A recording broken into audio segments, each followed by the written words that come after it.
Hello everyone, let's learn and grow class में आप सभी का स्वागत है। इस वीडियो में हम डिस्कस करेंगे 7th स्टैंडर्ड की ज्योग्राफी का लेसन नंबर 1 पर्यावरण। ये टॉपिक का इंट्रोडक्शन वाला पार्ट हमने पहले ही ख़त्म कर लिया है। आज हम पढ़ेंगे प्राकृतिक पर्यावरण के बारे में। ठीक है, प्राकृतिक पर्यावरण के हम बारे में पढ़ेंगे। तो चलिए स्टार्ट करते हैं। स्टार्ट करने से पहले वीडियो को लाइक कर दीजिएगा, चैनल को सब्सक्राइब जरूर कर दीजिएगा। ठीक है, तो प्राकृतिक पर्यावरण क्या होता है? मतलब पर्यावरण में जो चीज़ें प्राकृतिक रूप से हैं, है ना। जैसे कि देखिए, भूमि, जल, वायु, पेड़ पौधे, जीव जंतु, ये सब मिलकर क्या बनता है? हमारा प्राकृतिक पर्यावरण बनता है। ठीक है, और स्थल मंडल, जल मंडल, वायुमंडल, जैव मंडल, इससे तो आप पहले भी परिचित होंगे क्योंकि हमने इसको लेसन नंबर 6 स्टैंडर्ड में भी इसके बारे में हमने पढ़ा है। पर इसको अब हम थोड़ा डिटेल में पढ़ेंगे। ठीक है, तो पृथ्वी की जो ठोस परपट्टी और कठोर जो ऊपर वाली जो कठोर भाग होता है ना, इसको ही हम क्या कहते हैं? स्थल मंडल। ठीक है, ये किससे मिलकर बनी होती हैं? चट्टानों से बनी होती हैं, खनिजों से मिलकर बनी होती हैं, और उसके ऊपर मिट्टी की पतली सी परत से ये ढका होता है। ठीक है, तो स्थल मंडल में क्या होगा? मोस्टली आपका स्थल आएगा, मतलब ज़मीन। तो वो कैसी भी ज़मीन हो, फिर वो पहाड़ भी हो सकती है, पठार भी हो सकता है, मैदान, घाटी, ये सारी चीज़ें किस में आएंगी? आपके स्थल मंडल में। ठीक है, तो स्थल मंडल क्या है? स्थल मंडल क्या है? कठोर एक परत है, जिसको पृथ्वी के ऊपर एक कठोर परत है जो कि खनिज और चट्टानों से मिलकर बनी है, और उसके ऊपर सॉइल की क्या होती है? मिट्टी की पतली परत होती है। ठीक है, तो ये होता है स्थल मंडल। स्थल मंडल वह क्षेत्र है जो हमें वन प्रोवाइड करते हैं, कृषि एवं मानव बस्तियों के लिए भूमि, पशुओं को चरने के लिए घास स्थल हमें प्रदान करते हैं, और यह खनिज संपदा का भी एक स्रोत है। तो ये सारी चीज़ें हमें स्थल मंडल से मिलती है। ज़मीन पे हम कृषि कर सकते हैं, ज़मीन पर वन होता है, ज़मीन पर भूमि होती है ना, पशुओं का चरने का प्लेस भी होता है ये, और खनिज भी हमें स्थल मंडल से ही मिलता है। चलिए अब आते हैं हम किसमें? जल मंडल में।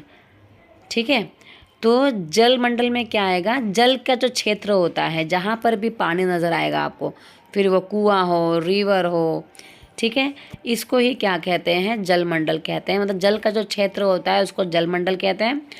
और जल के जो विभिन्न स्रोत हैं, जैसे कि नदी, झील, समुद्र, महासागर आदि, ये सारे जलाशयों से मिलकर ही आपका जलमंडल बनता है। ठीक है, और जो जल होता है सभी प्राणियों के लिए आवश्यक है, फिर वो ह्यूमन बींग्स हो या फिर एनिमल हो, सबके लिए बहुत ज़्यादा इम्पॉर्टेंट है ना। चलिए देखते हैं नेक्स्ट वायुमंडल के बारे में। ठीक है, तो आपको स्थल मंडल क्लियर हो गया होगा। स्थल मतलब ज़मीन से रिगार्डिंग होगा, जल मंडल पानी से रिगार्डिंग। ठीक है, अब है वायुमंडल, मतलब कि ये हवा से रिगार्डिंग होगा। तो पृथ्वी है ये हमारी, तो पृथ्वी के चारों तरफ फैली हुई जो पतली परत होती है ना, इसको ही क्या कहा जाता है? वायुमंडल कहा जाता है। ठीक है, बीच में हमारी पृथ्वी है, और पृथ्वी के चारों तरफ क्या है? वायुमंडल की परतें हैं, है ना। तो ये से ही क्या कहा जाता है? वायुमंडल कहा जाता है। और पृथ्वी का जो गुरुत्वाकर्षण बल होता है ना, जो अपने चारों ओर के वायुमंडल को थामे रखता है ना, तो पृथ्वी के पास क्या है?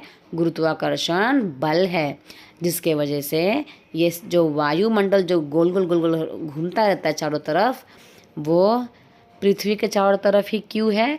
कहीं जाता क्यों नहीं? क्योंकि पृथ्वी के पास क्या है? गुरुत्वाकर्षण बल है, जो वायु को अपनी तरफ खींचे रखता है, थामे रखता है। ठीक है, और सूर्य की जो झुलसाने वाली जो गर्मी एवं हानिकारक किरणों से भी ये हमारी रक्षा करता है। ठीक है, इसमें बहुत सारे कई प्रकार के क्या होती हैं?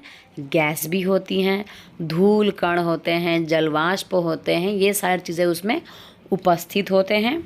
और वायुमंडल में परिवर्तन होने से मौसम एवं जलवायु में भी क्या हो रहा है?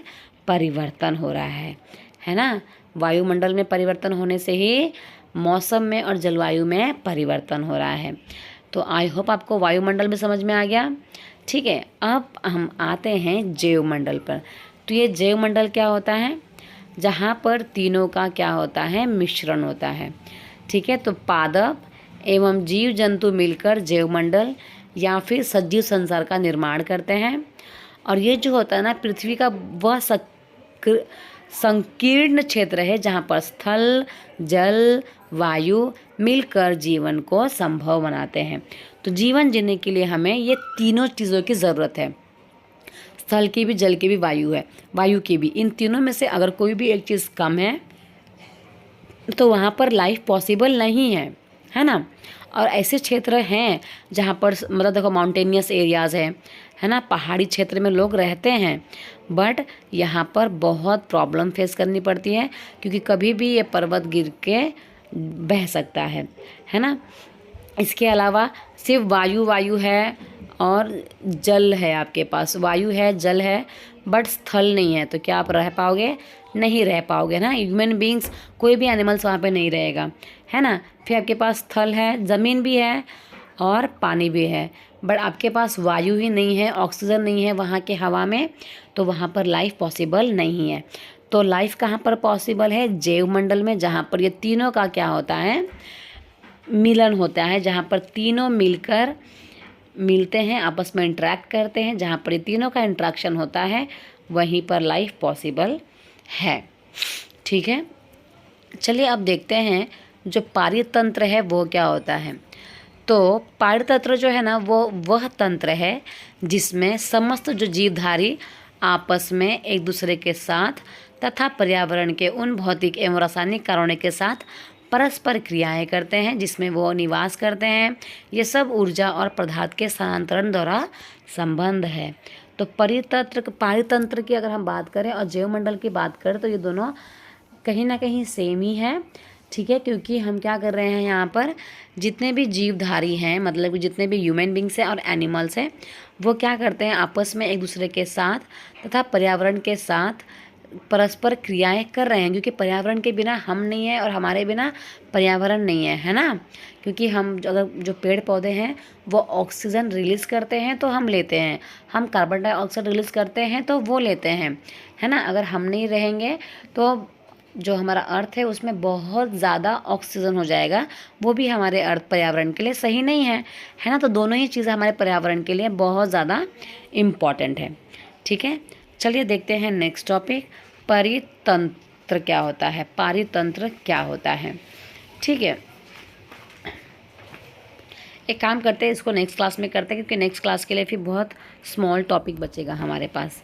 ठीक है, तो आज के लिए इतना ही, मिलते हैं नेक्स्ट वीडियो में। आई होप आपको वीडियो अच्छी लग रही होगी, अच्छी लगी चैनल सब्सक्राइब कर दीजिएगा, लाइक कमेंट शेयर ज़रूर कीजिएगा। मिलते हैं नेक्स्ट वीडियो में। Tata everyone, bye bye.